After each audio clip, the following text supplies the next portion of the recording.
Assalamualaikum warahmatullahi wabarakatuh. Kami dari kelompok 1 akan mempresentasikan tugas akuntansi keuangan menengah 2, chapter 20 dengan tema Accounting Passion and Post-Treatment Benefit.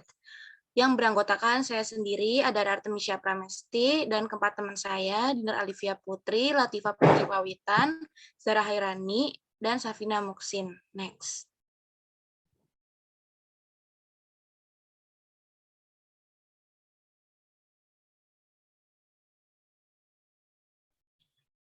Yang pertama itu ada dasar-dasar akuntansi rencana pensiun.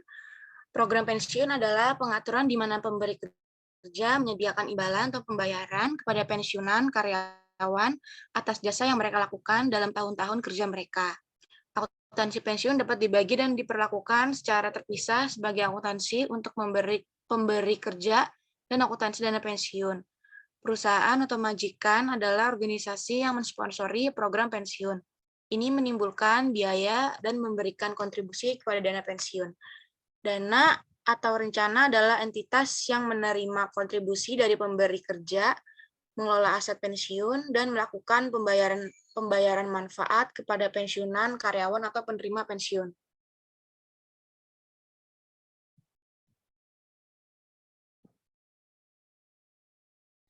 Ilustrasi 20.1 arus kas di antara program pensiun peserta.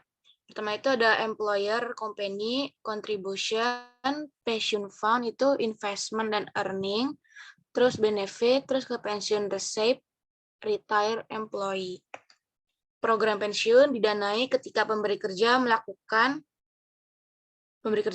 pembayaran kepada lembaga pendanaan. Yang pertama, badan tersebut mengakumulasikan aset pensiun mendanai dan melakukan pembayaran kepada penerima pada saat manfaat jatuh tempo. Beberapa program pensiun bersifat iuran. Dalam hal ini, karyawan menanggung bagian dari biaya manfaat yang dinyatakan atau secara sukarela melakukan pembayaran kepada meningkatkan keuntungan mereka. Rencana lainnya adalah non-kontribusi.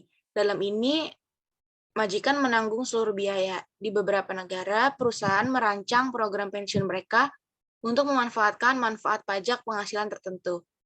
Paket yang menawarkan manfaat pajak seringkali disebut program pensiun yang memenuhi syarat. Mereka mengizinkan pengurangan dari kontribusi pemberi kerja ke dana pensiun dan bebas pajak status penghasilan dari aset dana pensiun. Yang kedua itu sebaliknya, bab ini menjelaskan akuntansi pensiun dan melaporkan masalah majikan sebagai sponsor pensiun rencana.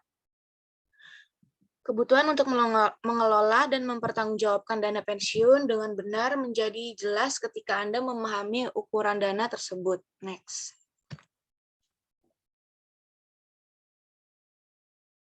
Dana pensiun, dan beban pensiun. Daftar aset, dana pensiun, dan biaya pensiun 6 perusahaan besar dalam 1 tahun terakhir. Dua jenis yang paling umum program pensiun adalah program iuran pasti dan rencana manfaat. Kami melihat masing-masing di bagian berikut. Yang pertama itu company, terus size of pension fund, 2018 pension expense, terus pension expense as percent of pre-tax income loss. Sisman itu di size of pensiunnya itu 31.307 $. Terus di 2018 pensiun expense itu 692. Pensiun expense as percent of pre-tax income itu 9,20. AB InBev atau BEL-nya itu 5.059 di size of pensiun, terus 193 di 2018 pensiun, dan 2,26% di pensiun expense. Terus BASV atau DEU, size of pension fund itu 19.280. Terus 2018 itu pensiun expense 730. Terus pensiun expense as percent of pre-tax income itu 13,80%. KT Pacific-nya itu size of pensiunnya 7.074. 2018 pensiun expense-nya itu 293. Terus pensiun expense persennya itu 9,03. Terus company Dairy Farm International itu 169 di size of pensiun 2018. Pensiun expense-nya itu 23. Terus pensiun expense as percent of pre-tax income itu 12,79%. Yang terakhir itu ada Unilever, size of pension fund-nya itu 20.867, terus 464 di 2018 pension expense, dan 3,75% di pension expense as percent of pre-tax income. Next.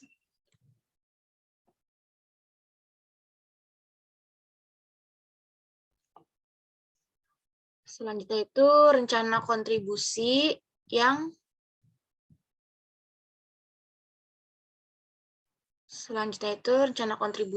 ditetapkan. Dalam program ini, iuran pasti, pemberi kerja setuju untuk berkontribusi kepada perwakilan pensiun sejumlah tertentu setiap periode berdasarkan formula.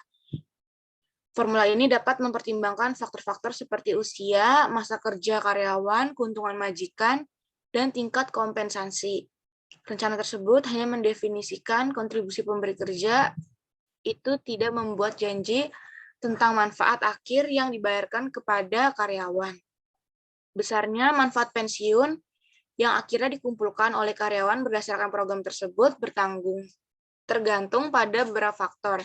Yang pertama itu ada jumlah yang awalnya disumbangkan ke perwakilan pensiun. Yang kedua itu ada pendapatan yang berakumulasi dalam perwakilan. Yang ketiga itu perlakuan terhadap penyitaan dana yang disebabkan oleh pemutusan hubungan kerja dari karyawan lainnya. Sebuah perusahaan biasanya beralih ke wali amanat pihak ketiga independen, jumlah awalnya berkontribusi. Wali amanat bertindak atas nama penerima manfaat atau karyawan yang berpartisipasi. Mengasumsikan kepemilikan aset pensiun bertanggung jawab atas investasi dan distribusinya. Amanah adalah terpisah dan berapa dari majikan.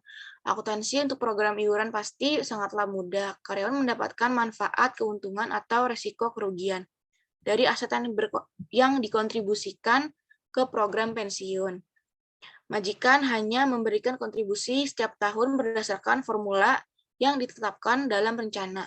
Akibatnya, biaya tahunan majikan atau biaya pensiun adalah hanya jumlah yang diwajibkan untuk disumbangkan ke pensiun mempercayai. Majikan melaporkan kewajiban pada laporan keuangan posisi hanya jika tidak memberikan kontribusi secara penuh.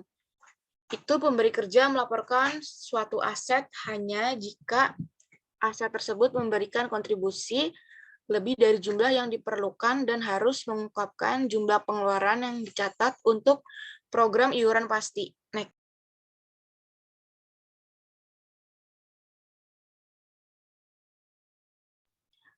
Selanjutnya itu ada rencana manfaat pasti. Program imbalan pasti menguraikan manfaat yang akan diperoleh karyawan terima ketika mereka pensiun. Manfaat ini biasanya merupakan fungsi dari masa kerja karyawan dan tingkat kompensasi di tahun-tahun mendekati pensiun. Untuk memenuhi komitmen imbalan pasti yang akan timbul pada pensiun, perusahaan harus menentukan iuran apa yang harus menjadi hari ini. Perusahaan dapat menggunakan banyak pendekatan kontribusi yang berbeda. Namun, pendanaan metode harus menyediakan cukup uang pada saat pensiun untuk memenuhi manfaat yang ditentukan oleh rencana. Karyawan adalah penerima manfaat dari iuran pasti perwalian, tapi pemberi kerja adalah menerima manfaat perwalian manfaat pasti. Di bawah program manfaat pasti, tujuan utama perwalian adalah untuk mengamankan dan menginvestasikan aset sehingga akan ada cukup uang untuk membayar kewajiban majikan kepada pekerjaannya. Next.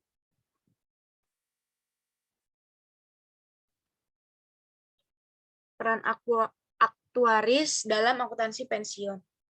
Masalah yang terkait dengan program pensiun melibatkan rumit pertimbangan matematis. Oleh karena itu, perusahaan terlibat aktuaris untuk memastikan bahwa program pensiun sesuai untuk kelompok karyawan tertutup. Aktuaris adalah individu yang dilatih melalui program sertifikasi yang panjang dan ketat untuk menetapkan probabilitas untuk peristiwa masa depan dan dampak keuangannya. Aktuaris membuat prediksi, disebut asumsi aktuaria, tingkat kematian, pergantian karyawan, tingkat bunga dan pendapatan, awal frekuensi pensiun, gaji masa depan, dan faktor lain yang diperlukan untuk menjalankan program pensiun. Mereka juga menghitung berbagai pensiun tindakan yang mempengaruhi laporan keuangan, seperti dana pensiun kewajiban, biaya tahunan untuk melayani rencana, dan biaya manajemen rencana. Singkatnya, akuntansi untuk manfaat pasti program pensiun sangat bergantung pada informasi dan pengukuran disediakan oleh aktuaris. Next. Ukuran kewajiban dalam akuntansi untuk program pensiun perusahaan. Dua pertanyaan muncul. Yang pertama, apa kewajiban pensiun yang harus dilaporkan perusahaan dalam laporan keuangan? Yang kedua, berapa biaya pensiun untuk periode tersebut? Mencoba menjawab pertanyaan pertama telah menghasilkan banyak hal kontroversi. Pendekatan alternatif. Sebagian besar setuju bahwa kewajiban pensiun majikan ditanggungkan kewajiban kompensasi yang dimiliki kepada karyawannya untuk melayani mereka di bawah ketentuan program pensiun. Mengukur kewajiban itu tidak begitu sederhana karena ada cara alternatif untuk mengukurnya. Salah satunya, ukuran kewajiban pensiun adalah mendasarkannya hanya pada tunjangan yang diberikan kepada karyawan. Manfaat terselubung adalah manfaat yang karyawan berhak untuk menerima, bahkan jika dia tidak memberikan tambahan layanan kepada perusahaan. Sebagian besar program pensiun memerlukan jumlah tahun kerja minimum kepada pemberi kerja sebelum karyawan mencapai status manfaat pribadi. Perusahaan menghitung kewajiban imbalan vested hanya menggunakan imbalan vested pada saat ini tingkat gaji. Cara lain untuk mengukur kewajiban menggunakan masa kerja vested dan non-vested. Atas dasar ini, perusahaan menghitung jumlah kompensasi yang ditanggungkan untuk semua tahun kerja karyawan, vested dan non-vested, menggunakan tingkat gaji saat ini. Ini pengukuran kewajiban pensiun disebut akumulasi kewajiban manfaat. Next.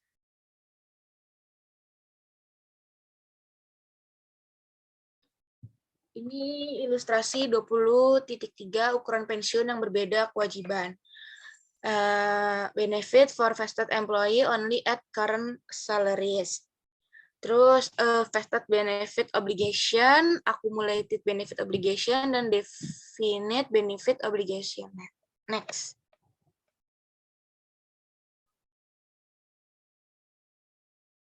Penjelasan ilustrasi sebelumnya, manakah dari langkah-langkah alternatif kewajiban pensiun ini yang mendukung profesi akuntansi? Profesi mengadopsi yang didefinisikan kewajiban manfaat nilai kini, tanpa mengurangi aset program. Dari pembayaran masa depan yang diharapkan diperlukan untuk menyelesaikan kewajiban yang timbul dari jasa karyawan dalam periode sekarang dan sebelumnya.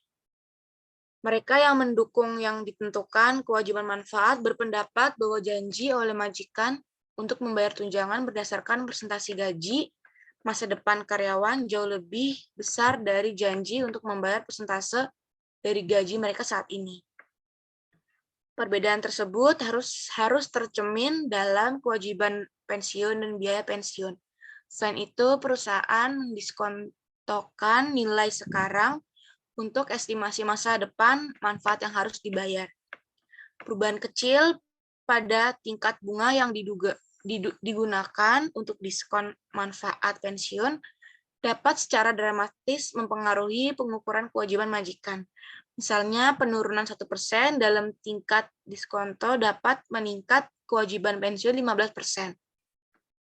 Akuntansi aturan mengharuskan pada setiap tanggal pengukuran, perusahaan harus menentukan tingkat diskonto yang tepat yang digunakan untuk mengukur pensiun kewajiban berdasarkan suku bunga saat ini.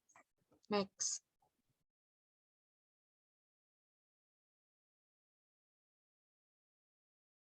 Next. Selanjutnya akan dijelaskan oleh Zara Hairani.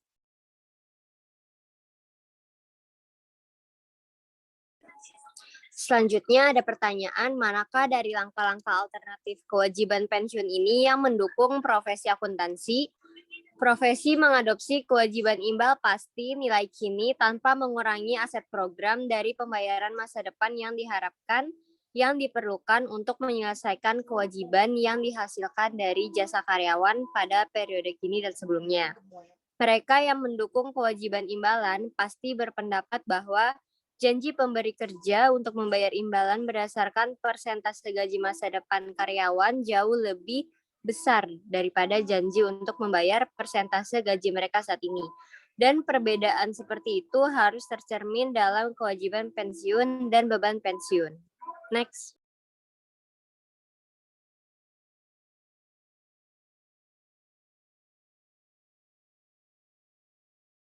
Selain itu, perusahaan mendiskontokan nilai sekarang dari estimasi manfaat masa depan yang akan dibayarkan.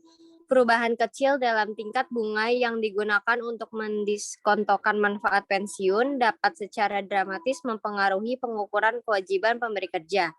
Misalnya, penurunan 1% dalam tingkat diskonto dapat meningkatkan kewajiban pensiun sebesar 15%.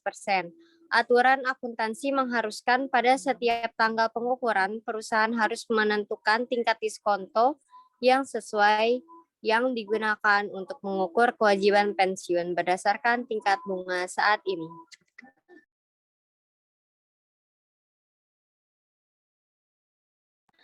Lalu kewajiban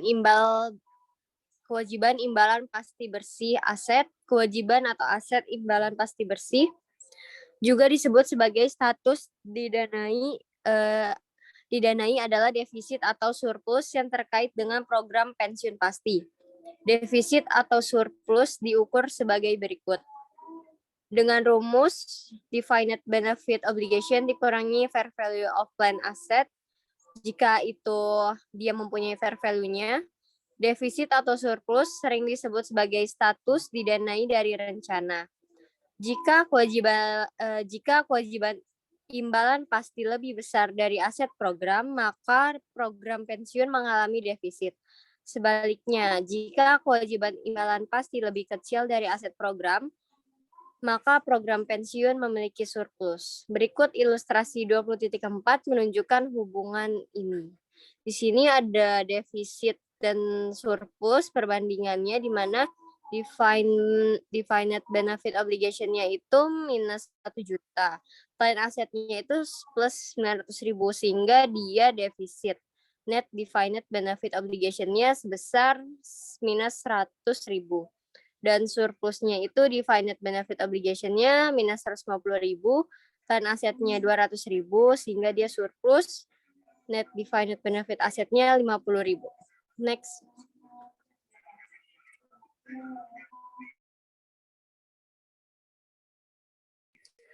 Kewajiban aset imbalan pasti bersih sering disebut hanya sebagai kewajiban pensiun atau aset pensiun pada laporan posisi keuangan. Seperti yang ditunjukkan, perusahaan harus melaporkan aset pensiun atau kewajiban pensiun yang terkait dengan program pensiun pada laporan posisi keuangan atau sering disebut sebagai pendekatan bersih. Sebagai ilustrasi, asumsikan bahwa pada akhir tahun Acer SPA memiliki kewajiban imbalan pasti sebesar 4 juta euro dan aset program sebesar 3.700.000 euro. Dalam kasus ini, Acer melaporkan 300.000 euro didapat dari 4 juta dikurang 3.700.000 sebagai kewajiban pensiun pada laporan posisi keuangannya. Beberapa percaya bahwa perusahaan harus melaporkan secara terpisah baik kewajiban imbalan pasti dan aset program pada laporan posisi keuangan. Pendekatan ini sering disebut sebagai pendekatan kotor, akan melaporkan kewajiban manfaat pasti aset sebesar 4 juta euro dan aset rencananya sebesar 3.700.000 euro pada laporan posisi keuangan. IASB tidak setuju, menunjukkan bahwa mengimbangi jumlah ini konsisten dengan standarnya tentang kapan aset dan kewajiban harus terjaring. Next.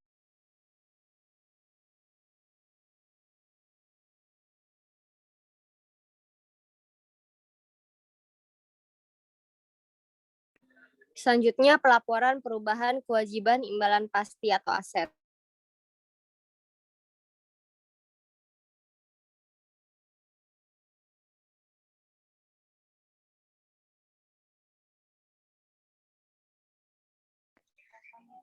IASB mensyaratkan bahwa semua perubahan dalam kewajiban imbalan pasti dan aset program pada periode berjalan diakui dalam pendapatan komprehensif. Pendekatan ini mencerminkan penerapan akuntansi pensiun berbasis akrual, prinsip pengakuan biaya.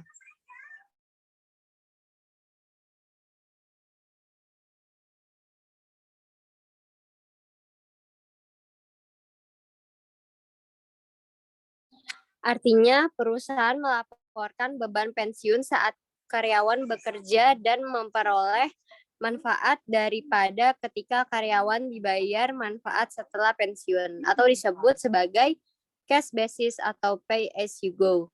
Dewan percaya bahwa pengakuan langsung atas dampak perubahan ini dalam laporan laba rugi komprehensif memberikan informasi yang paling mudah dipahami dan berguna bagi pengguna laporan keuangan. IASB mengharuskan perusahaan melaporkan perubahan yang timbul dari elemen yang berbeda dari kewajiban dan aset pensiun di bagian yang berbeda dari laporan laba rugi komprehensif, tergantung pada sifatnya. Next.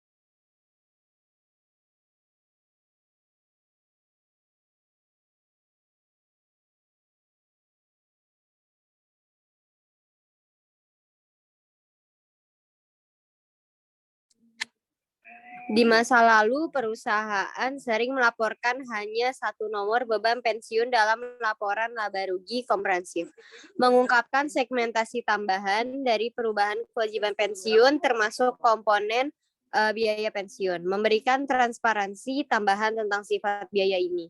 Ketiga komponen tersebut adalah sebagai berikut. Yang pertama, biaya layanan. Biaya jasa dapat berupa biaya jasa saat ini atau biaya jasa lalu. Biaya jasa kini adalah kenaikan nilai kini kewajiban imbalan pasti dari jasa pekerja pada periode berjalan. Biaya jasa lalu adalah perubahan nilai kini kewajiban imbalan pasti atas jasa karyawan untuk periode lalu, umumnya akibat amandemen program, misalnya perubahan program. Komponen ini dilaporkan dalam laporan laba rugi komprehensif di bagian operasi laporan laba rugi dan mempengaruhi laba bersih. Yang kedua ada bunga bersih. Bunga bersih dihitung dengan mengalihkan tingkat diskonto dengan kewajiban imbalan pasti dan aset program. Jika program tersebut memiliki kewajiban imbalan pasti neto pada akhir periode, perusahaan melaporkan beban bunga. Sebaliknya, jika ia memiliki aset imbalan pasti bersih, ia melaporkan pendapatan bunga.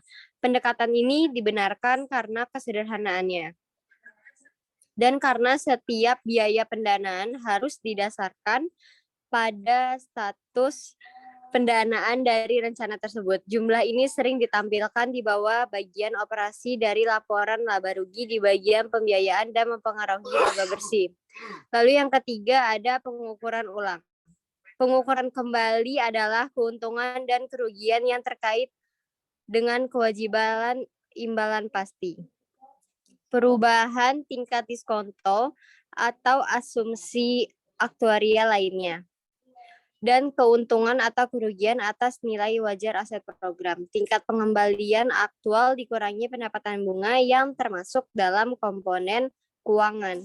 Komponen ini dilaporkan dalam penghasilan komprehensif lain atau OCI setelah dikurangi pajak. Oleh karena itu, keuntungan atau kerugian pengukuran ulang ini mempengaruhi pendapatan komprehensif tetapi bukan laba bersih. Next.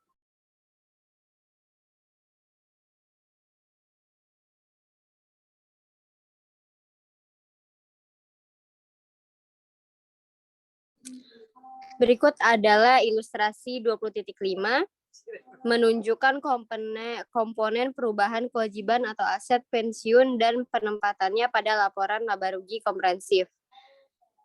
Di sini ada net income dan other comprehensive income, di mana net income itu ada service cost dan net interest, sedangkan other comprehensive income itu ada remeasurements. Seperti ditunjukkan pada ilustrasi 20.5, biaya jasa dan bunga bersih dilaporkan dalam laba bersih. Kami membahas penentuan masing-masing komponen ini di bagian berikut. Pengukuran kembali yang dilaporkan dalam penghasilan komprehensif lain dibahas di bagian selanjutnya. Next.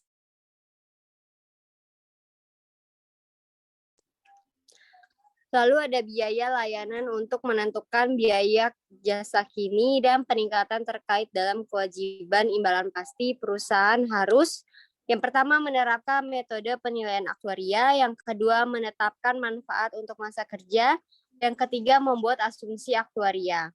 Dalam menerapkan metode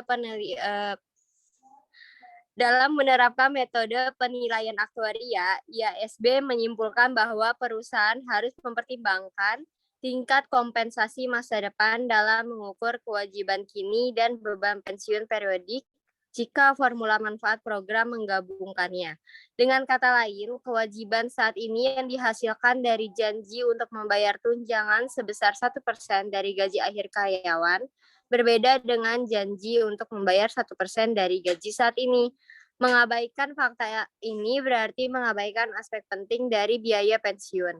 Dengan demikian, Dewan mengadopsi metode Projected Unit Credit atau sering disebut dengan metode manfaat atau tahun masa kerja yang menentukan beban pensiun berdasarkan tingkat gaji di masa depan. Next.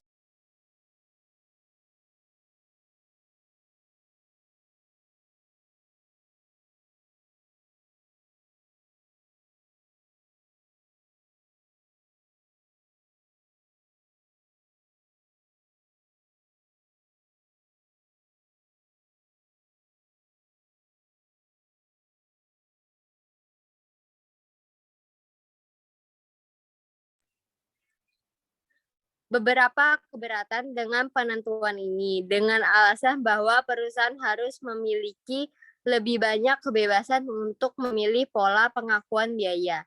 Yang lain percaya bahwa memasukkan kenaikan gaji di masa depan ke dalam beban pensiun saat ini memperhitungkan peristiwa yang belum terjadi. Mereka berpendapat bahwa jika sebuah perusahaan menghentikan rencana hari ini, ia hanya membayar kewajiban untuk akumulasi manfaat. Namun demikian, IASB menunjukkan bahwa kewajiban imbalan pasti memberikan ukuran kewajiban pemberi kerja yang lebih realistis berdasarkan program atas dasar kelangsungan usaha. Oleh karena itu, perusahaan harus menggunakannya sebagai dasar untuk menentukan biaya layanan. Pembebanan imbalan ke masa kerja didasarkan pada metode penilaian aktuaria. Aktuaris kemudian mengalokasikan biaya manfaat pensiun selama masa kerja yang diharapkan dari karyawan perusahaan. Dalam menentukan biaya jasa yang tepat untuk suatu periode, aktuaris membuat asumsi terkait dengan faktor-faktor seperti kematian, tingkat pergantian karyawan, kecacatan, dan pensiun dini, nilai diskon, tingkat manfaat, dan tingkat gaji di masa depan. Sementara IASB 19 tidak memerlukan penggunaan aktuaris.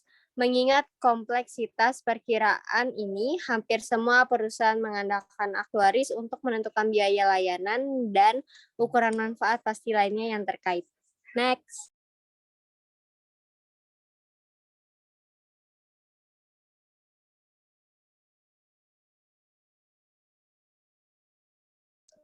Lalu ada bunga bersih. Dalam menghitung bunga bersih, perusahaan mengasumsikan bahwa diskonto kewajiban imbalan pasti bersih dan aset pensiun ditentukan pada awal tahun. Tingkat diskonto didasarkan pada hasil obligasi berkualitas tinggi dengan persyaratan yang konsisten dengan kewajiban pensiun perusahaan. Bunga bersih kemudian dihitung seperti yang ditunjukkan dalam persamaan berikut, yaitu rumusnya net interest sama dengan defined benefit obligation dikali discount rate dikurang plan asset dikali discount rate. Artinya bunga bersih ditentukan dengan mengalihkan kewajiban atau aset imbalan pasti bersih dengan tingkat diskonto. Karena pembayaran kewajiban pensiun ditangguhkan, perusahaan mencatat kewajiban pensiun dengan dasar diskon. Akibatnya, kewajiban menimbulkan bunga selama masa kerja karyawan atau perjalanan waktu yang pada dasarnya adalah beban bunga atau bunga atas kewajiban. Demikian pula, perusahaan memperoleh laba atas aset program mereka. Artinya, sebuah perusahaan mengasumsikan bahwa ia memperoleh bunga berdasarkan mengalihkan tingkat diskonto dengan aset program. Sementara IASB mengakui bahwa pengembalian aktual atas aset program mungkin menjadi jumlah yang timbul dari berlalunya waktu dan jumlah yang timbul dari perubahan lainnya. Seperti yang kita bahas di bagian berikutnya, perubahan yang tidak terkait dengan berlalunya waktu dilaporkan dalam pendapatan komprehensif lain sebagai pengukuran ulang. Dengan demikian, pertumbuhan aset program harus mencerminkan pertumbuhan kewajiban imbalan pasti. Dengan kata lain, pendapatan bunga yang diasumsikan atas aset program berdasarkan berlalunya waktu mengimbangi beban bunga atas kewajiban imbalan pasti. Next.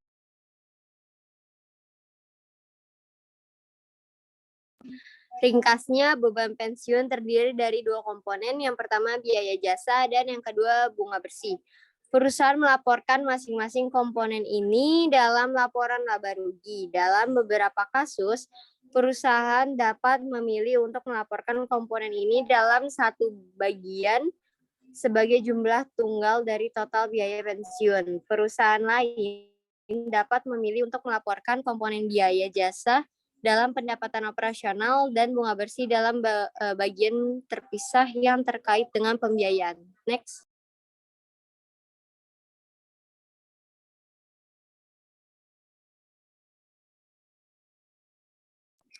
Lalu aset program dan pengembalian aktual. Aset program pensiun biasanya investasi dalam saham, obligasi, sekuritas lain, dan real estate yang dimiliki perusahaan untuk mendapatkan tingkat pengembalian yang wajar. Aset program dilaporkan sebesar nilai wajar. Perusahaan umumnya memegang aset ini dalam badan hukum yang terpisah atau dana pensiun yang ada hanya untuk mengelola program imbalan kerja. Oleh karena itu, aset yang dimiliki oleh dana pensiun ini tidak tersedia bagi kreditur perusahaan itu sendiri, bahkan dalam keadaan pelit.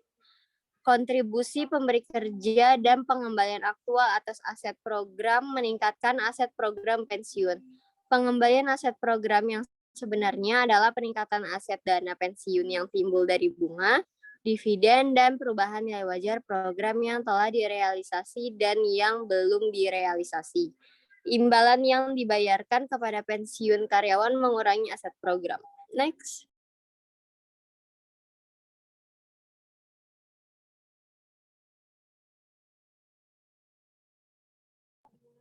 Sebagai ilustrasi, asumsikan bahwa Hasbro SA memiliki aset program pensiun sebesar 4.200.000 euro pada tanggal 1 Januari 2022. Selama tahun 2022, Hasbro menyumbang 300.000 euro untuk program tersebut dan membayarkan manfaat pensiun sebesar 250.000 euro. Pengembalian aktual atas aset program adalah 210.000 euro untuk tahun ini. Aset program Hasbro pada tanggal 31 Desember 2022 adalah 4.460.000 euro. Dihitung seperti yang ditunjukkan pada ilustrasi 20.6. Di sini ada plan aset pada tanggal 1 Januari 2022 sebesar 4.200.000 euro.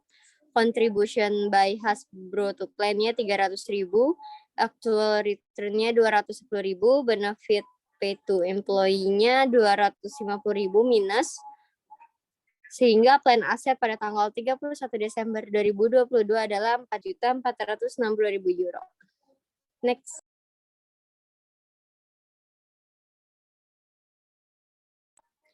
Dalam beberapa kasus, perusahaan menghitung imbal hasil aktual tersebut dengan menyesuaikan perubahan aset program untuk dampak iuran selama tahun tersebut dan manfaat yang dibayarkan selama tahun tersebut.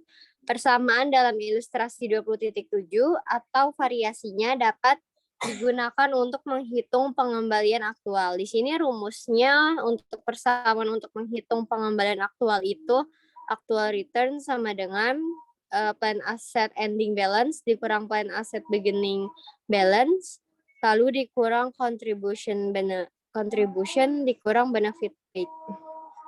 Next.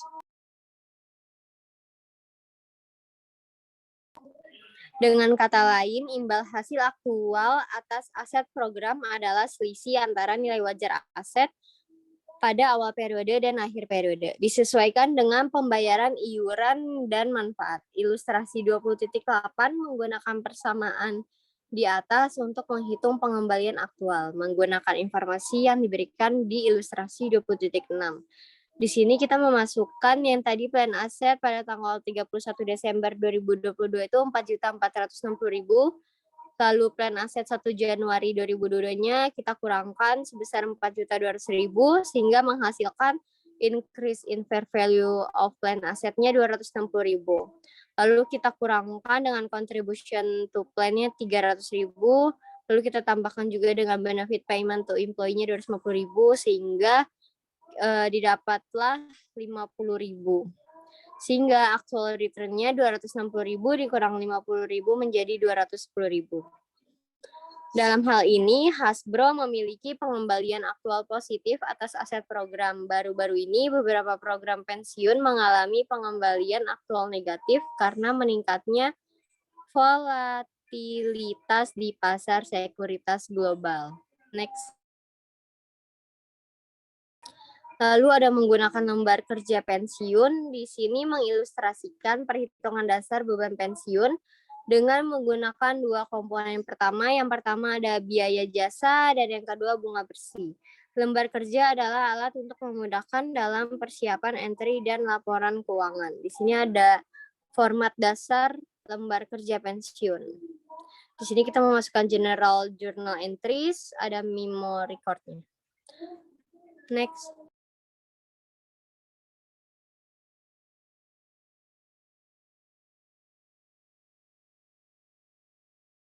Selanjutnya akan dijelaskan oleh Latifa.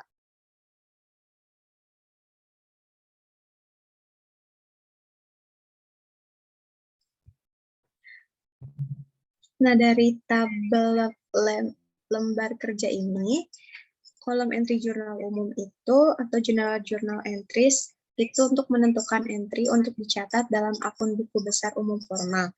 Lalu, kolom catatan memo untuk menjaga keseimbangan dalam kewajiban imbalan pasti dan aset program.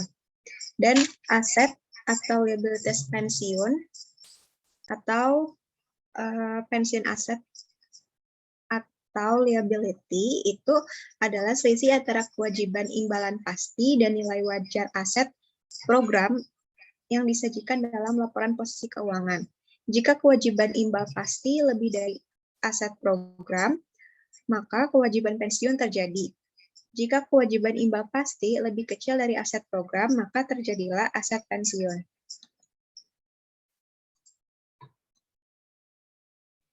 Selanjutnya, entry dan lembar kerja tahun 2022.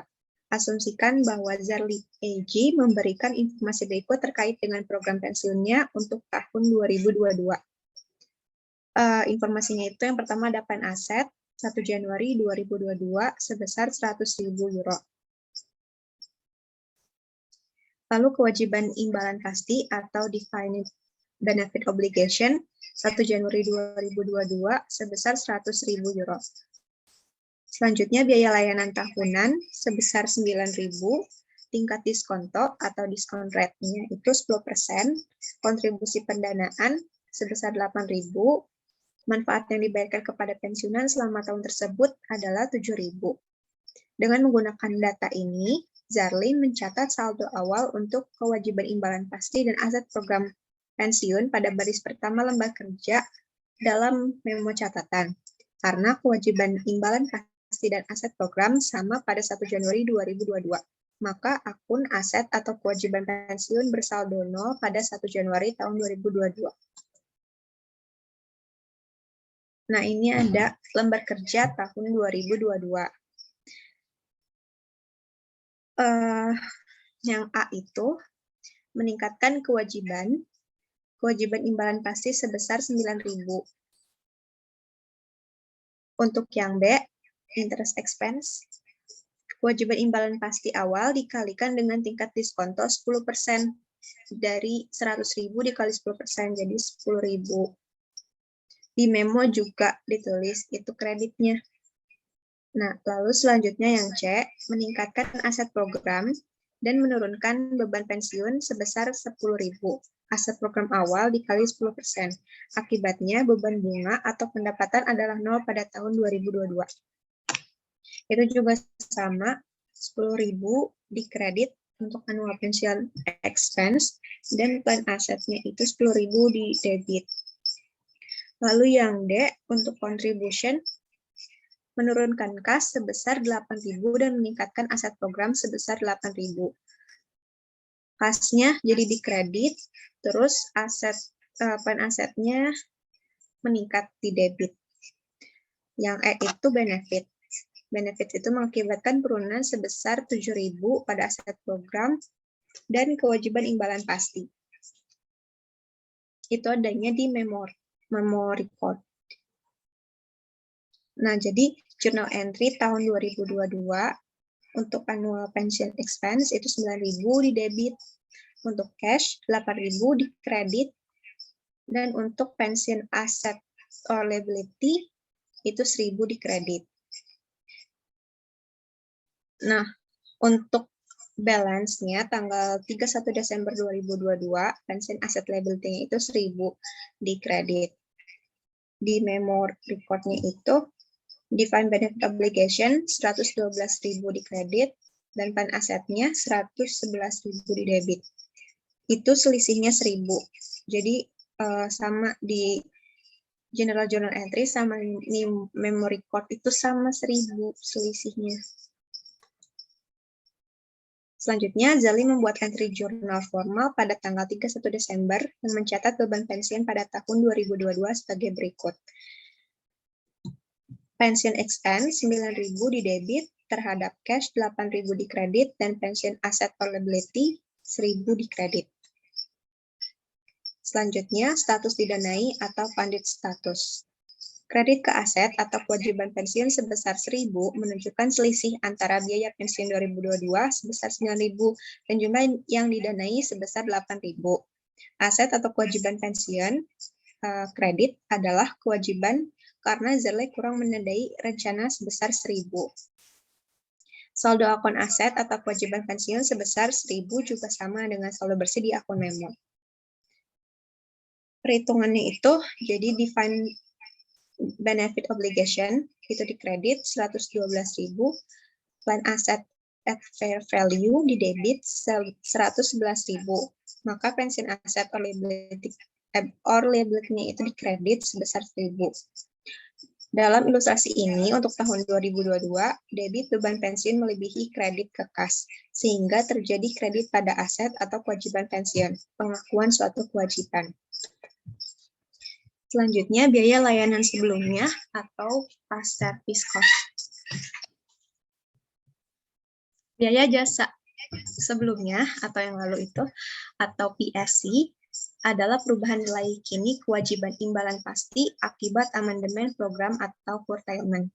Misalnya, amandemen program muncul ketika perusahaan memutuskan untuk memberikan imbalan tambahan kepada karyawan yang ada untuk jasa masa lalu. Sebaliknya, perusahaan dapat memutuskan bahwa perlu untuk mengurangi paket manfaatnya secara surut untuk karyawan yang ada, sehingga mengurangi manfaat pensiun mereka.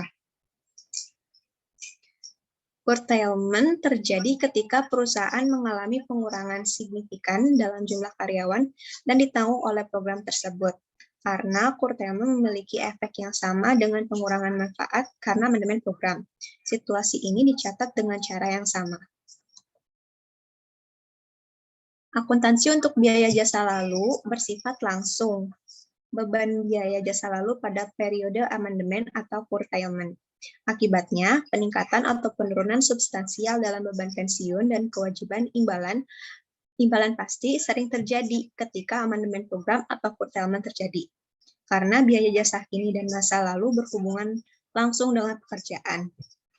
Maka biaya tersebut dilaporkan di bagian operasi laporan laba rugi komprehensif. IASB memutuskan bahwa setiap perubahan dalam kewajiban imbalan pasti atau aset program harus diakui pada periode berjalan. Melakukan sebaliknya tidak informatif dan mengarah pada pengakuan biaya yang tertunda atau pengurangan manfaat yang bukan merupakan aset atau kewajiban. Selanjutnya, entry dan lembar kerja tahun 2023.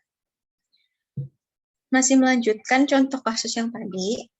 Nah, sekarang perusahaan mengubah program pensiun pada 1 Januari 2023 untuk memberikan imbalan jasa masa lalu kepada karyawan dengan nilai sekarang sebesar 81.600.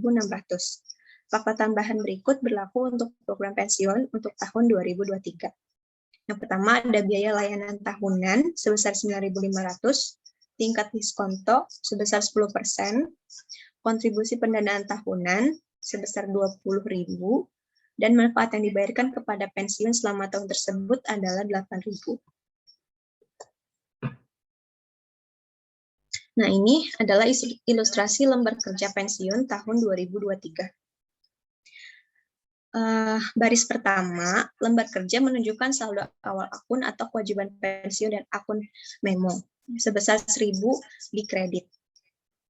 Itu untuk yang jurnal, dan di memonya itu sama kayak lembar kerja pensiun tahun 2022. Nah, selanjutnya untuk yang F, mencatat pemberian Zarle atas biaya jasa lalu dengan menambahkan 81.600 ke kewajiban imbalan pasti dan beban pensiun. Jadi bertambah di debit untuk annual pension expense, dan di kreditnya itu defined benefit obligation. Lalu untuk yang G, mencatat biaya layanan saat ini sebesar 9.500 di debit untuk annual pension expense, dan defined benefit obligation itu di kredit 9.500. Selanjutnya yang H, mencatat beban bunga untuk periode tersebut. Karena biaya jasa lalu terjadi pada awal tahun. Bunga dihitung pada tanggal 1 Januari 2023, saldo kewajiban imbalan pasti disesuaikan dengan biaya jasa lalu. Oleh karena itu, beban bunga adalah 19.360. Itu dari 193.600 dikali 10%. Untuk yang I, mencatat pendapatan bunga untuk periode sebesar 11.100. Itu dari 111.000 dikali 10%. Dan untuk yang J dan K itu serupa dengan entry yang sesuai pada tahun 2022. Jadi, journal entry untuk tahun 2023 itu annual pension expense sebesar 9-nya 20.000 di kredit, pension asset liability 79.360 di kredit. Maka balance tanggal 31 Desember 2023 untuk pension asset liability-nya itu 80.360 di kredit, dan untuk memo record-nya itu yang defined benefit obligation 214.460. Untuk pen aset 134.100. Itu sama selisihnya sama kayak pension aset atau liability sebesar 80.360. Selanjutnya, Zalem mencatat jurnal berikut pada tanggal 31 Desember secara resmi mencatat beban pensiun tahun 2023. Jumlah kolom beban pensiun tahunan. Pension expense 99.360 di debit terhadap cash 20.000, dan pension aset atau liability 79.360 di kredit. Karena biaya melebihi pendanaan, Zalem mengkredit akun aset atau kewajiban pensiun untuk selisih 79.360. Akun itu adalah kewajiban. Selanjutnya, pada tahun 2023, seperti pada tahun 2022, saldo akun aset atau kewajiban pensiun sebesar 80.360 sama dengan saldo bersih dalam akun Nemo, seperti yang ditunjukkan pada ilustrasi berikut. Nah, ini perhitungannya tuh dari tabel lembar kerja yang tahun 2023. Jadi selisihnya itu yang di memo itu loh. Pensiun aset atau liability-nya itu 80.360 di kredit. Rekonsiliasi adalah formula yang membuat lembar kerja berfungsi. Ini menghubungkan komponen akuntansi pensiun, dicatat dan tidak dicatat satu sama lain. Selanjutnya, pengukuran ulang atau remeasurement. Perhatian besar bagi perusahaan yang memiliki program pensiun adalah perubahan yang tidak dapat dikendalikan dan tidak diharapkan yang dapat diakibatkan oleh yang pertama itu perubahan mendadak dan besar dalam nilai wajar aset program. Dan yang kedua, perubahan asumsi aktuaria yang mempengaruhi jumlah kewajiban imbalan pasti. Nah, untuk pengukuran ulangnya itu umumnya ada dua jenis. Yang pertama, keuntungan dan kerugian aset program. Dan yang kedua, keuntungan dan kerugian dari kewajiban imbalan pasti. Yang pertama, keuntungan dan kerugian aset, yaitu selisih antara pengembalian aktual dan pendapatan bunga yang dihitung dalam menentukan bunga bersih. Keuntungan aset terjadi ketika pengembalian aktual melebihi pendapatan bunga. Kerugian aset terjadi ketika pengembalian aktual lebih kecil dari pendapatan bunga.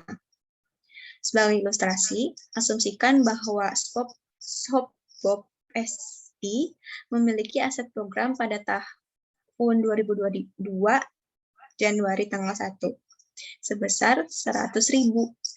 Tingkat diskonto untuk tahun tersebut adalah 6%. Dan pengembalian aktual atas aset program untuk tahun 2022 adalah 8.000. Pada tahun 2022, SOPBOP harus mencatat keuntungan aset sebesar 2.000. Dihitung seperti yang ditunjukkan pada ilustrasi berikut. Nah, ini untuk perhitungan perolehan asetnya. Aktual return-nya sebesar 8.000.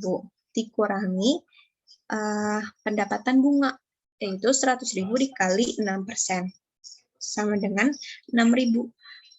Jadi 8.000 dikurangi 6.000, maka keuntungan asetnya itu 2.000. Selanjutnya akan dijelaskan oleh Dinar Alivia.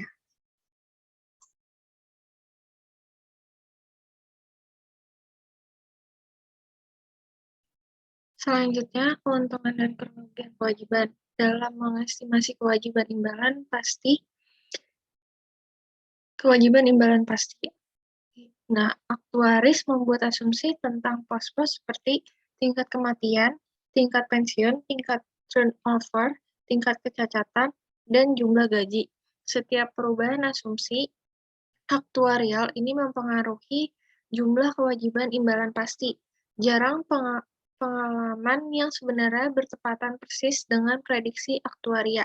Keuntungan atau kerugian dari perubahan kewajiban imbalan pasti ini disebut keuntungan dan kerugian kewajiban. Perusahaan melaporkan keuntungan kewajiban akibat penurunan tak terduga dalam saldo kewajiban dan kerugian kewajiban akibat kenaikan tak terduga dalam saldo kewajiban dan pendapatan komprehensif lainnya. Perusahaan menggabungkan keuntungan dan kerugian kewajiban dalam akun pendapatan komprehensif lain yang sama yang digunakan untuk keuntungan dan kerugian aset. Mereka mengakumulasikan keuntungan dan kerugian aset dan kewajiban dari tahun ke tahun dalam akumulasi pendapatan komprehensif lainnya. 13 jumlah ini dilaporkan pada laporan posisi keuangan di bagian ekuitas. Next.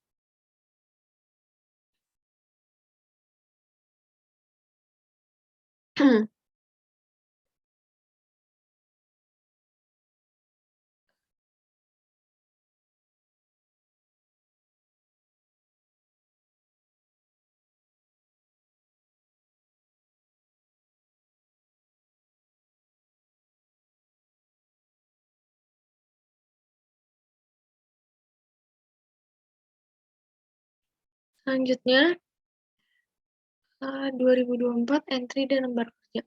Melanjutkan ilustrasi Zerle, fakta berikut berlaku untuk program pensiun tahun 2024. Biaya layanan tahunan adalah 13.000 euro, tingkat diskonto adalah 10%, pengembalian aktual atas aset program adalah 12.000, kontribusi pendanaan tahunan adalah 24.000, manfaat yang dibayarkan kepada pensiunan selama tahun tersebut adalah 10.500, dan perubahan asumsi aktuaria menetapkan kewajiban imbalan pasti akhir tahun sebesar 265.000. Next.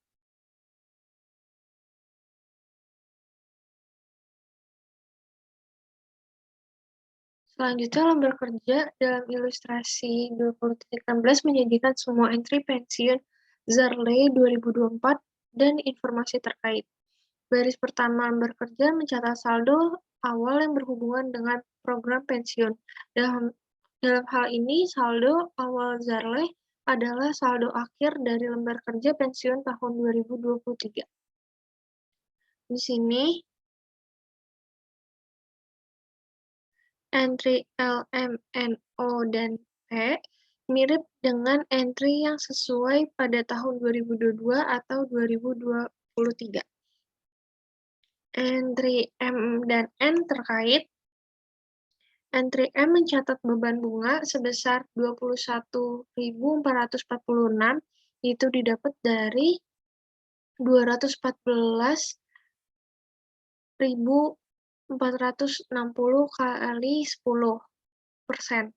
Terus untuk entry yang tercatat di N itu mencatat pendapatan bunga sebesar 13.410 yang didapat dari 134.100 dikali 10%. Oleh karena itu, beban bunga bersih adalah 8.036, itu didapat dari 21.446 dikurang sama 13.410. Pada tahun 2024, entry O dan P dicatat serupa dalam entry pada tahun 2022 dan tahun 2023. Next.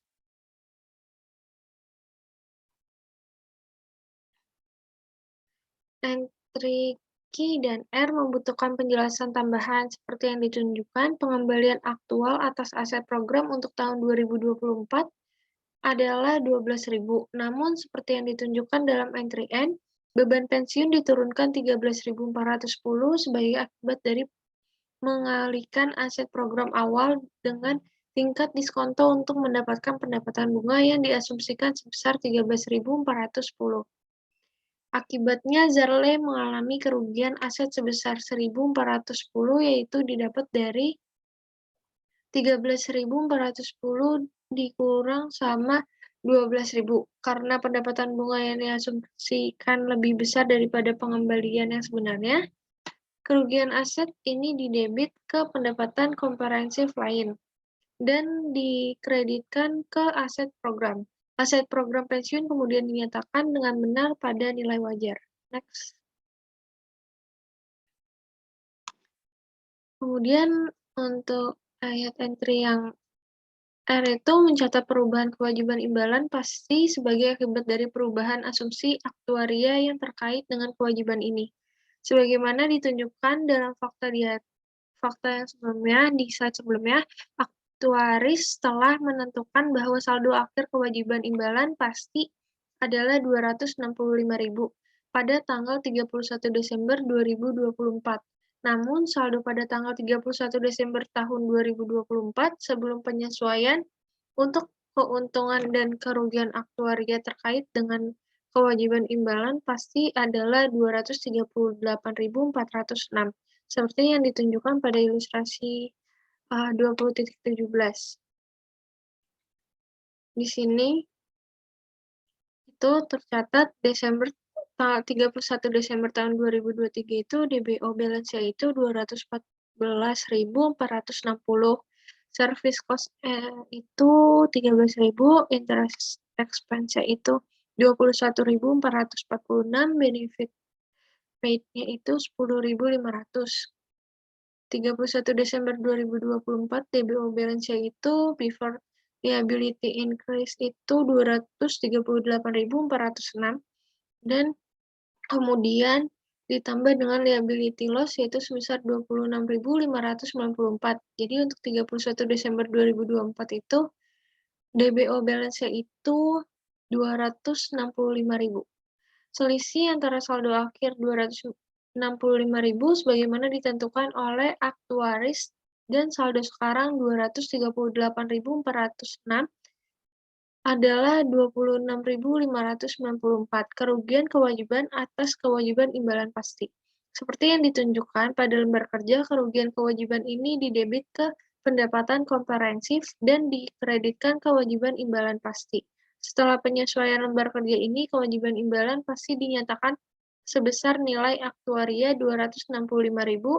Ayat jurnal mencatat informasi terkait program pensiun pada tanggal 31 Desember 2024 berdasarkan lembar kerja pensiun pada ilustrasi 20.16 yaitu pension expense sebesar 21.036 di debit dan other comprehensive income itu 28.004 di debit, kemudian di kredit ada cash sebesar 24.000,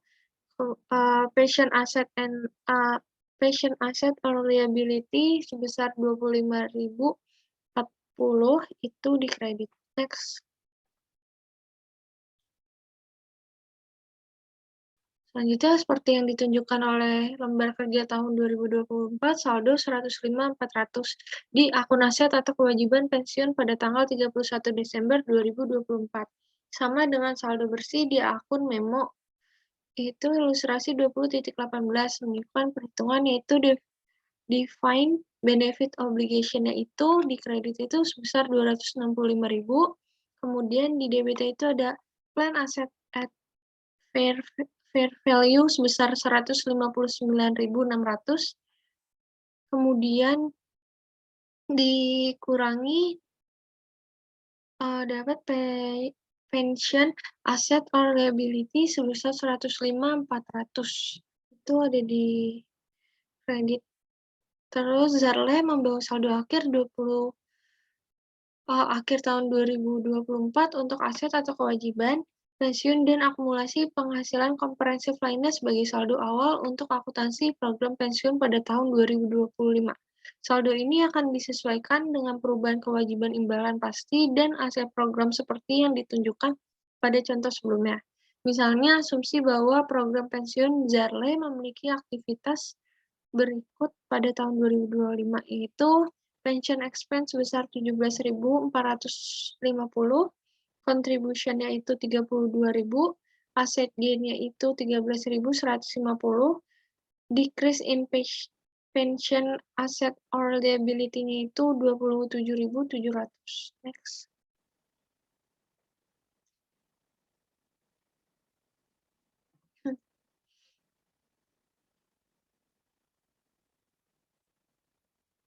Next.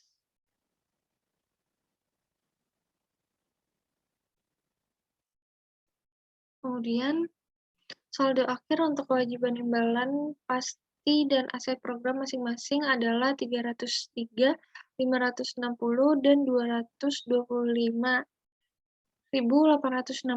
Elemen-elemen ini diringkas dalam lembar kerja pensiun tahun 2025 parsial yang ditunjukkan pada ilustrasi 20.19.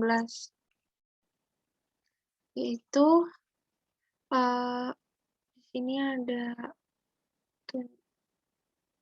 ada ilustrasinya.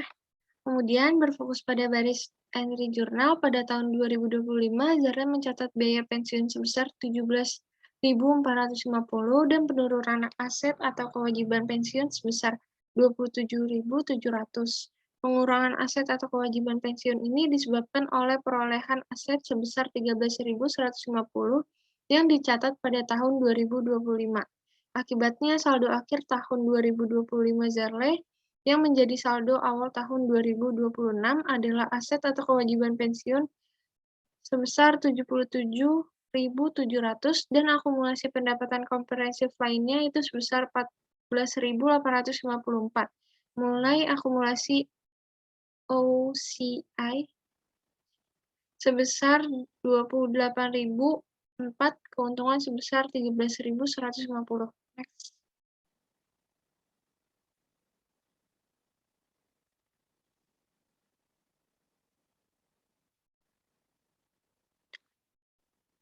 Kemudian melaporkan program pensiun dalam laporan keuangan. Dalam laporan keuangan, itu yang pertama ada beban pensiun. Seperti yang ditunjukkan sebelumnya, beban pensiun, biaya jasa, dan bunga bersih mempengaruhi laba bersih dan dilaporkan dalam laporan laba rugi komprehensif.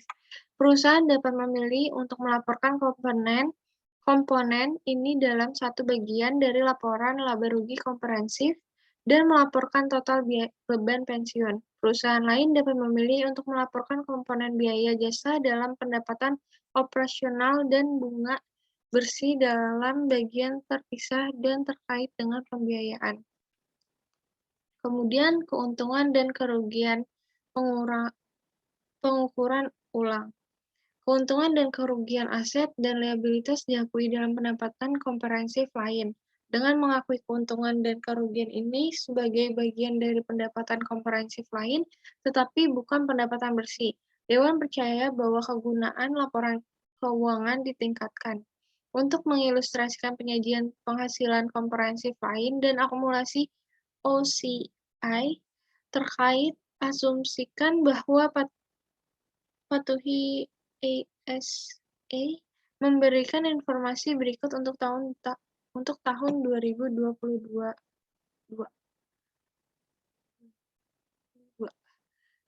Net income-nya itu untuk tahun 2022 100.000, liability loss for tahun 2022-nya itu 60.000, asset loss untuk tahun 2022-nya itu 15.000, accumulated OCI Januari 1 tahun 2022 itu 40.000. Next.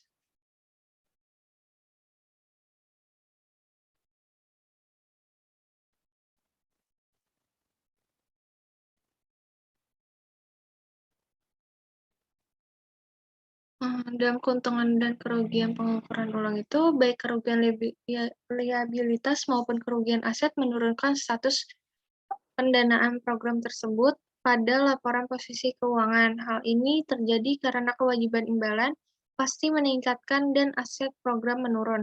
Namun, baik kerugian kewajiban maupun kerugian aset tidak mempengaruhi beban pensiun pada tahun 2022. Untuk OBI, perhitungan kerugian komprehensif lainnya untuk tahun 2022 adalah sebagai berikut, yaitu liability loss-nya itu 60.000, kemudian ditambahkan dengan aset loss-nya itu 15.000, jadi ada comprehensive loss-nya itu sebesar 75.000. Selanjutnya, untuk perhitungan penghasilan komprehensifnya itu, net income-nya itu sebesar 100.000, ada comprehensive loss-nya itu 75.000, kemudian dikurang dapat comprehensive income sebesar 25.000. Next.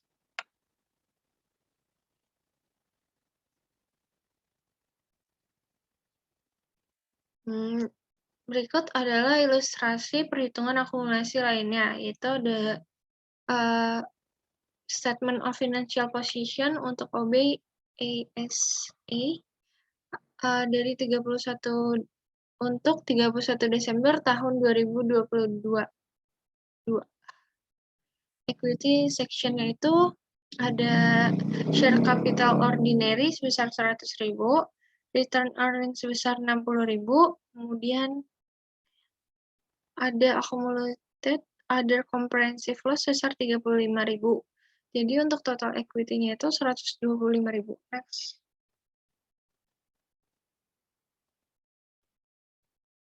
Pendapatan komprehensif, terlepas dari format tampilan untuk laporan laba rugi, akumulasi kerugian komprehensif lainnya dilaporkan dalam ekuitas bagian dari laporan posisi keuangan patuhi ASA seperti yang ditunjukkan pada ilustrasi 20.24 yang menggunakan data asumsi untuk modal saham, informasi laba biasa, dan laba ditahan. Ilustrasi 20.24 pelaporan akumulasi OCI I dengan memberikan informasi mengenai komponen pendapatan komprehensif serta jumlah akumulasi pendapatan komprehensif lain. Perusahaan melaporkan semua perubahan aset bersih. Next.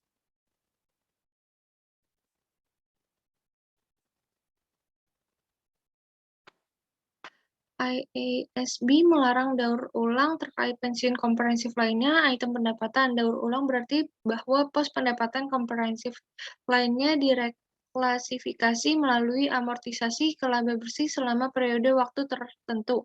Daur ulang misalnya digunakan di bawah US GAAP. IASB mencatat bahwa sulit untuk menetapkan dasar yang masuk akal untuk melakukan transfer ini. Selain itu, tidak menyesuaikan jumlah ini dari waktu ke waktu menjadi sinyal laba bersih bahwa item ini memiliki karakteristik yang berbeda dari pendapatan dan beban normal. Next.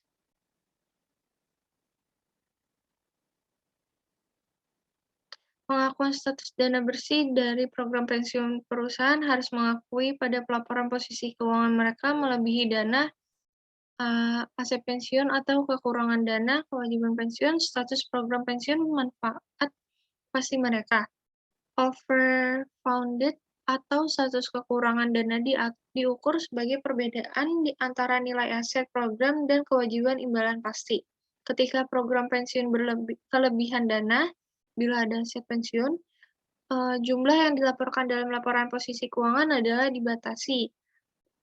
IASB memutuskan bahwa jumlah yang dilaporkan seharusnya baik yang lebih rendah dari aset pensiun, aset program dikurangi kewajiban imbalan, atau batas atas aset. Plafon aset adalah bagian dari aset pensiun yang dapat diterima oleh pemberi kerja dari program dalam bentuk pengembalian uang atau pengurangan iuran di masa depan.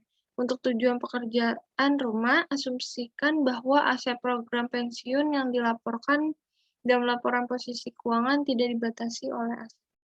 Next.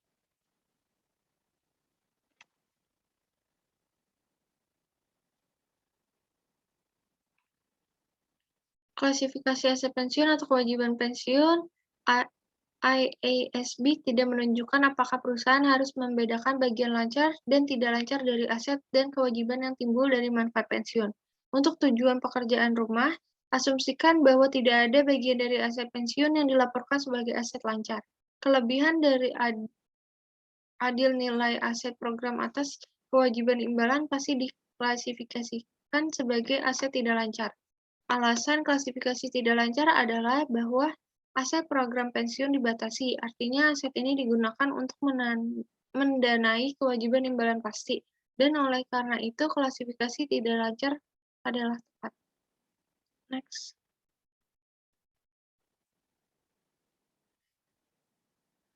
Bagian kiri dari liabilitas pensiun bersih mencerminkan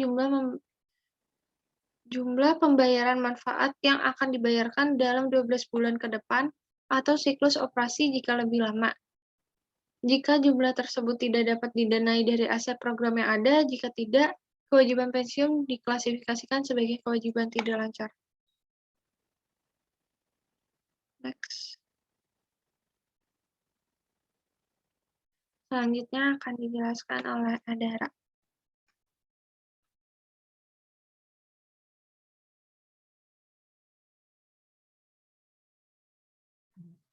Selanjutnya itu agresi program pensiun. Beberapa perusahaan memiliki 2 atau lebih program pensiun. Dalam kasus seperti ini, muncul pertanyaan apakah beberapa rencana ini harus digabungkan dan ditampilkan sebagai satu jumlah pada laporan posisi keuangan.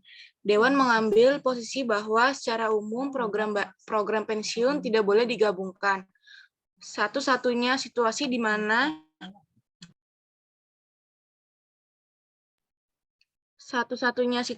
di mana saling hapus diperbolehkan adalah ketika sebuah perusahaan yang pertama itu memiliki hak yang dapat dipaksakan secara hukum untuk menggunakan surplus dalam satu rencana untuk menyelesaikan kewajiban dalam program lainnya. Dan yang kedua itu berniat untuk menyelesaikan kewajiban secara neto atau untuk merealisasikan surplus dalam satu rencana dan menyelesaikan kewajibannya Di bawah yang lain merencanakan secara bersamaan. Next. Selanjutnya itu dalam catatan atas laporan keuangan.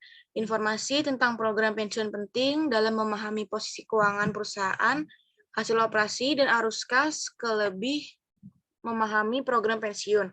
Perusahaan diharuskan untuk mengungkapkan informasi bahwa yang pertama itu menjelaskan karakteristik program imbalan pasti dan resikonya terkait dengan mereka.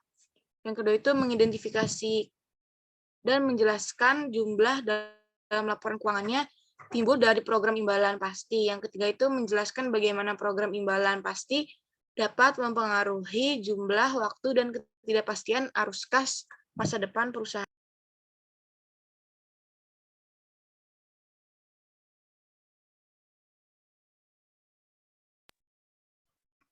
Untuk memenuhi persyaratan ini, perusahaan memberikan pengungkapan ekstensif terkait dengan program imbalan pasti mereka. Kami memfokuskan diskusi kami pada tujuan kedua yang mengharuskan pengidentifikasian dan penjelasan jumlah dalam laporan keuangan yang timbul dari program pensiun yang ditetapkan. Persyaratan ini diringkas dalam ilustrasi 20.25. Konsep yang mendasari ini mewakili kompromi lain antara relevasi dan representasi yang setia. Pengungkapan digunakan untuk menyeimbangkan tujuan ini. Next. Jumlah yang dilaporkan dalam laporan keuangan yang pertama itu perusahaan harus menyediakan rekonsiliasi dari saldo awal ke saldo akhir untuk setiap hal berikut. Yang pertama, rencana aset, kewajiban imbalan pasti, dan yang terakhir itu status rencana yang didanai. Next. Rekonsiliasi ini harus melaporkan hal-hal berikut jika perlu. Yang pertama, biaya layanan pada saat ini. Yang kedua, pendapatan atau beban bunga. Yang ketiga, pengukuran kembali liabilities, aset, imbalan pasti, neto menunjukkan secara terpisah. A. Imbal hasil aset program tidak termasuk jumlah pendapatan bunga dihitung dalam aktuaria keuntungan dan kerugian yang timbul dari perubahan imbalan pasti kewajiban. Yang keempat itu biaya jasa lalu dan pembatasan. Yang kelima itu kontribusi dan pembayaran untuk rencana tersebut. Next. Informasi tentang bagaimana program imbalan pasti dapat mempengaruhi jumlah, waktu, dan ketidakpastian arus kas masa depan. Yang pertama itu analisis sensitivitas untuk setiap asumsi aktuaria yang signifikan. Menunjukkan bagaimana kewajiban imbalan pasti akan terjadi dipengaruhi oleh perubahan asumsi aktuaria yang relevan bahwa mungkin secara wajar pada tanggal pelaporan. Yang kedua, metode dan asumsi yang digunakan dalam mempersiapkan sensitivitas analisis yang diperlukan oleh dan keterbatasan metode tersebut. Yang ketiga, perubahan dari periode sebelumnya dalam metode dan asumsi yang digunakan dalam penyusunan analisis sensitivitas dan layanan untuk perubahan tersebut. Yang keempat, deskripsi pengaturan pendanaan dan kebijakan pendanaan yang mempengaruhi kontribusi di masa depan. Yang kelima, kontribusi yang diharapkan untuk rencana pelaporan titik tahunan berikutnya. Yang keenam, informasi tentang profil jatuh tempo kewajiban imbalan pasti, termasuk informasi tentang distribusi waktu pembayaran imbalan, seperti analisis jatuh tempo pembayaran imbalan. Next. Selanjutnya akan dijelaskan oleh Zahra Hairani.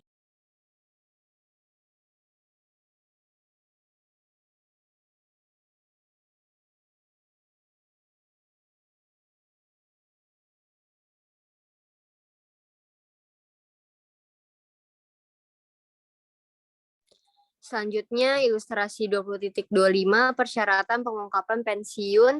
Rekonsiliasi adalah elemen kunci dari paket pengungkapan pensiun dengan melakukan rekonsiliasi perubahan aset dan kewajiban dari awal tahun hingga akhir tahun. Pembaca laporan dapat lebih memahami ekonomi yang mendasari rencana tersebut. Pada intinya, pengungkapan ini membuat informasi dalam lembar kerja pensiun untuk kolom kewajiban imbalan pasti dan aset program sesuai dengan persyaratan IASB 19. Menggunakan informasi untuk Zarle yang disajikan sebelumnya dalam bab ini, jadwal pada ilustrasi 20.26 memberikan contoh-contoh rekonsiliasi.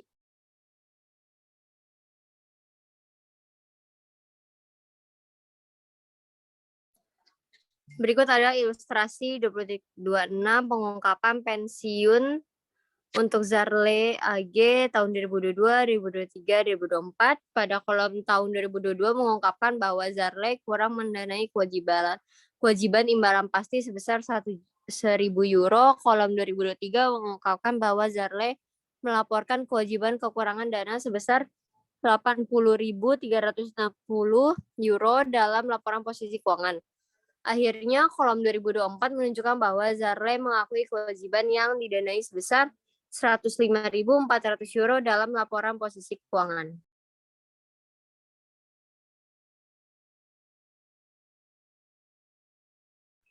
Lalu manfaat pasca pensiun lainnya, jelaskan akuntansi untuk imbalan pasca pensiun lainnya. Selain pensiun, perusahaan sering menjanjikan jenis manfaat pasca pensiun lainnya. Manfaat termasuk asuransi jiwa di luar program pensiun, perawatan medis, gigi dan mata, layanan hukum dan pajak, dan seterusnya. Karena manfaat kesehatan adalah terbesar dari manfaat pasca pensiun lainnya. Kami memberikan gambaran umum tentang bagaimana mereka berbeda dari program pensiun tradisional dalam ilustrasi 20.27.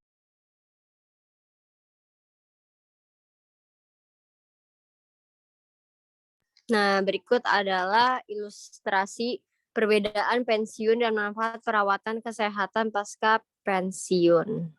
Next.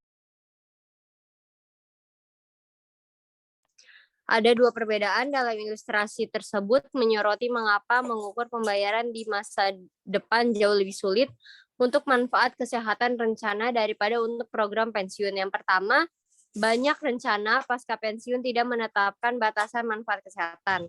Tidak peduli seberapa parah penyakitnya atau berapa lama berlangsung, manfaatnya terus mengalir. Bahkan jika pemberi kerja menggunakan rencana perusahaan asuransi, premi akan meningkatkan sesuai dengan peningkatan manfaat yang diberikan. Yang kedua, tingkat penggunaan manfaat kesehatan dan biaya perawatan kesehatan sulit diprediksi. Peningkatan umur panjang, penyakit tak terduga, misalnya AIDS, flu, COVID-19 bersama dengan teknologi dan pengobatan medis baru menyebabkan perubahan dalam pemanfaatan dan biaya perawatan kesehatan. Next.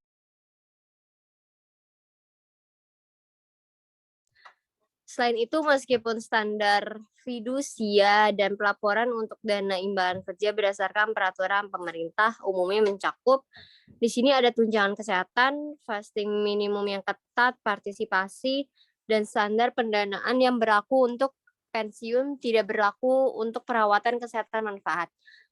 Namun demikian, konsep dasar akuntansi pensiun berlaku untuk manfaat pasca pensiun lainnya. Akibatnya, IASB menunjukkan bahwa akuntansi dan pelaporan jenis manfaat pasca pensiun lainnya harus sama dengan yang digunakan untuk pelaporan program pensiun, kecuali untuk mengganti pasca pensiun untuk pensiun dalam judul akun terkait. Namun, perusahaan dengan program pensiun dan imbalan pasca kerja lainnya harus secara terpisah mengungkapkan rincian program ketika program tersebut memiliki resiko yang berbeda secara material. Next.